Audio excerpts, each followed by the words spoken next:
Kapag bagong taon, saan ka nagpapaputok? Sa loob o sa labas ng garahe? Sa labas. Bakit sa labas ng garahe? Para hindi mabuntis. Tingnan natin! Uy, garahe yung sinasabi ko, paputok na fireworks, hindi yung iniisip mo. Grabe ka.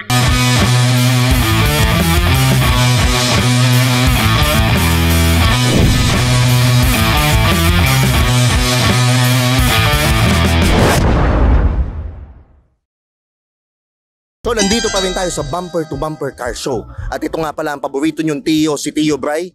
Kasama ko ngayon ang isa sa mga model dito. Ang pangalan niya ay? Donna Pearl Toledo po. Donna, Wow! ilang taong ka na? 27 po. So, narinig nyo na mga Skynam. Pwede na, di ba? Simulan na natin to. Donna, pwede ka bang contentin? Ano content? Magpapakontent ka ba ngayon?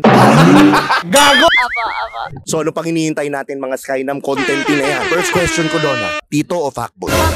So, putang ina, shit! Bakit fuckboy? Yung ganyang itsura yan, parang kay Agate. Bakit fuckboy? Okay na masaktan sa pogi. Tangina mo! Yan! Bakit? Wala bang poging tito? Hindi, kasi parehas na sila mga manluloko ngayon. Kaya okay na umiyak sa pangit. Ayaw mo pala sa alawan. Ayaw. Ayaw mo ng allowance. Okay. Next question. Kung punong kahoy ka, Donna, kailan ka huling sinibak? Noong nakaraang araw. Yung nakaraang araw, grabe. Yung sibakan ba na yun malupit? Tangina yan. Oo naman po. Okay. Tito ba siya o fuckboy? Fuckboy. Ay, grabe. Ilang taon yung fuckboy? Mid-30s.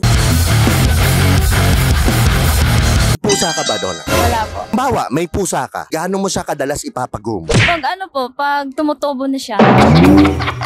Once a week ba? Twice a week? O ano? Once a week po. Yung pusa mo ba, ipapahimas mo sa iba o hindi? Ang lasman ng bunga nga mo, ha? Hindi po. Hindi mo papahimas sa iba.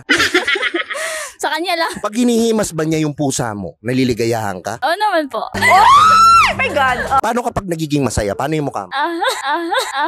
Yan! Okay.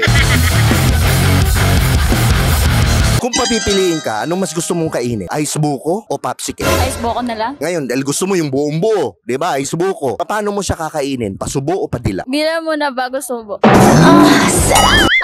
Okay, so ngayon, dila muna bago subo. Paano mo didila? Halimbawa, ito yung ice buko. Ako nakakaya po. Putang ina naman, Bash! Basta yun na yun po. Anong gusto mo sa lalaki? Malalim o yung mababaw? Malalim syempre. Gaano kalalim? Sagad. Bakit sagad? Syempre.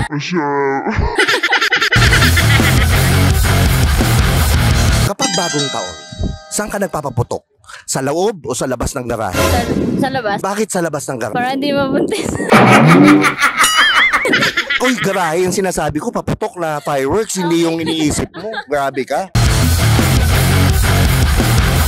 Kapag mag-aalmusal ka, anong una mong kakainin? Hotdog o itlog? Hotdog. Bakit hotdog muna? Ano? Basta yun na yun.